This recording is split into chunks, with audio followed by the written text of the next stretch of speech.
It was a hell of a storm. Well,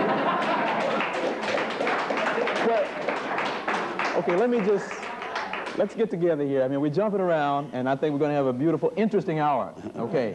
Right. Because of this subject, I was going to get to this later, but since you opened it, let's deal with it. Okay, you're in the Bible Belt, gentlemen. I heard so. You heard so. And I must tell our audience, we had dinner together earlier, and we got into this a little bit. So you're going to hear some interesting things. Because you guys are taking issue with a lot of what we grew up with in the Bible as fact. And you're telling me that's not so. You got to picture that. I brought it right here. What is this Before I show you the picture you wanted to see. This is Pope Pius XII. Right. In his private chapel, praying to the Black Madonna and Child, and all the popes of Rome, in their private, just from the church, the Roman Catholic Church itself. I just got rid of the copy of the history of the Black Madonna last night. I brought one copy. It's published by the Roman Catholic Order of Nuns called the Daughters of St. Paul. And they said that the picture of the Black Madonna and Child in Poland is reputed to have been painted by St. Luke.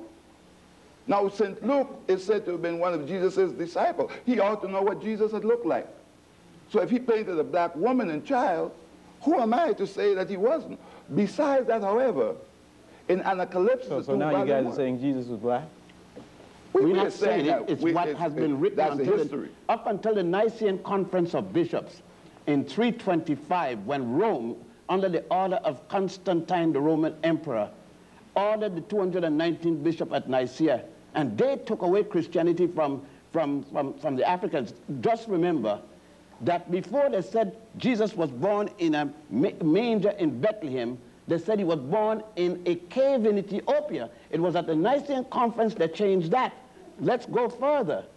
Wait a minute, let me be sure I'm following you now. You're saying that the birth of Christ, as we know it, is not accurate. It's a farce. It was only... You realize what you're saying? A farce, a lie. You know what a lie is? A lie is a lie. The person who wrote that at the Nicene Conference of Bishops in 325 AD, Constantine, the Roman emperor, ordered a conference be held because Rome wanted to take over Christianity from the people who started it. Christianity was started with Pantius and Boetius in a place called Alexandria in Egypt. And Egypt is in Africa. I saw it up to January the 9th, it was there. You talked about that a little bit last night in your lecture. There was a lecture last night, Dr. Simmonds, here on campus. You talked about the separation of people don't want us to see Egypt as part of Africa. You talked about the historical thing about blacks being in Egypt as well. Yes, what I did last night... I don't want to get away from the other point. No, I just saying that what happened is that I dealt last night the fact that Herodotus, that the institutions of higher learning, white institutions, considered the father of history. He himself, when he visited Egypt around 450 BC, almost half a thousand years before Christ, said that the Ethiopians, the Egyptians, the people of cultures, which is part of present-day Turkey, were people of black skin and woolly hair. All right? And so I just want you to understand that the Egyptians we now see are conquerors, just like people who came here and took this land from the Indians, so that they're not indigenous to Africa, those who now rule Egypt. And Egypt is just as much a part of Africa as Birmingham or Alabama is part of the so-called United States. Let me add this. Let me just be clear on this. So what you're saying to me now is that the people that we see, Sadat and all those guys, are not true Egyptians? No. The fact that Sadat's mother was a Sudanese, Nasser's mother was a Sudanese, but their fathers were Arab conquerors. The one that was the African was Mohammed Naguib, the first president of Egypt, the one that overthrew Farouk. But 1 year after that, since he was looking for a hookup with the other Nile Valley countries as it used to be in antiquity, he was removed by the Arab conquerors. The Arabs didn't come to Egypt until 640. The first non-African people came to Egypt, otherwise called the Hyksos, in 1675 BC. The Africans there were already in the 13th dynasty period. They had built every pyramid you saw there before. They had done the S-turn in the Nile. They built every one of the major temples that had already been built, including the Grand Lodge of Luxor. The first European to come there did not arrive until the Greeks arrived with Alexander II, the son of Philip of Macedonia. Look, I'm a college graduate. I never heard all this stuff before. Because they didn't intend to teach you that. They can't tell you that you're inferior. and teach you that you taught Egypt, Europe. The first Europeans to be civilized by the Africans were the Greeks. When you heard of Homer, the first European to have written anything, you couldn't miss that. They said that Homer wrote the Iliad and the Odyssey. And that was not until 833 BC. The Africans had already, in 255,000 at the Tassili Mountain, they had the Sibyllian period, first, second, and third, the pre-dynastic period, all the way up. The Africans had produced men like this, Imhotep, the multi-genius that designed the step pyramid of Saqqara, the first man to be a physician that even Hippocrates, the so-called father of medicine, is giving him credit and call him the god of medicine. The Greeks changed his name from Imhotep to Aesculapius. There he is. There he is. Wait a minute. This gets into what you were saying. So wait a minute. You guys are telling me now that black men taught Homer and... As a matter of fact, went to Egypt to school. As a matter of fact, the Egyptians said Homer was Egyptian, not Greek. That's right. It's only the Europeans said that. The Westerners now said that he was. But let us go back. Remember that Homer himself said in the Odyssey what? That the gods Zeus and Apollo, Europe's first gods, came from Ethiopia. Go read it. And I didn't write it. He wrote it. Thales, from Thales down to Socrates, and Socrates down to Aristotle, which they call the pre-Socratian philosophers and the post-Socratian philosophers.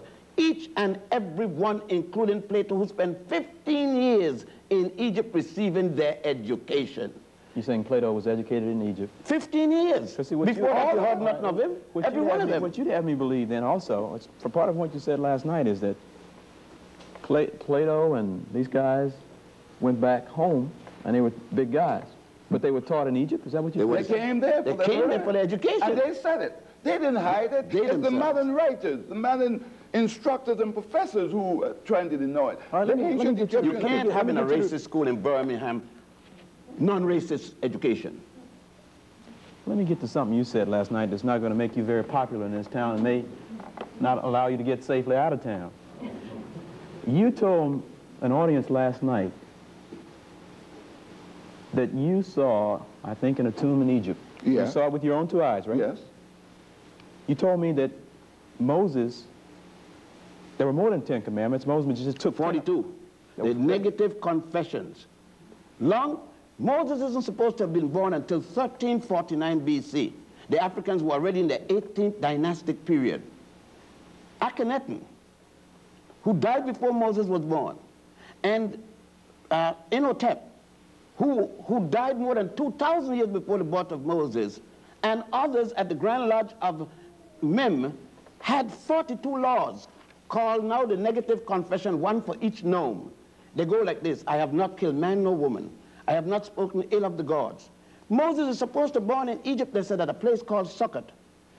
Already, it says that Moses get the 10 commandments of Mount Sinai. Mount Sinai is still in Africa, right? The Sinai Peninsula is a part of Egypt. More so, is it possible for Moses to be born in Egypt, educated in Egypt?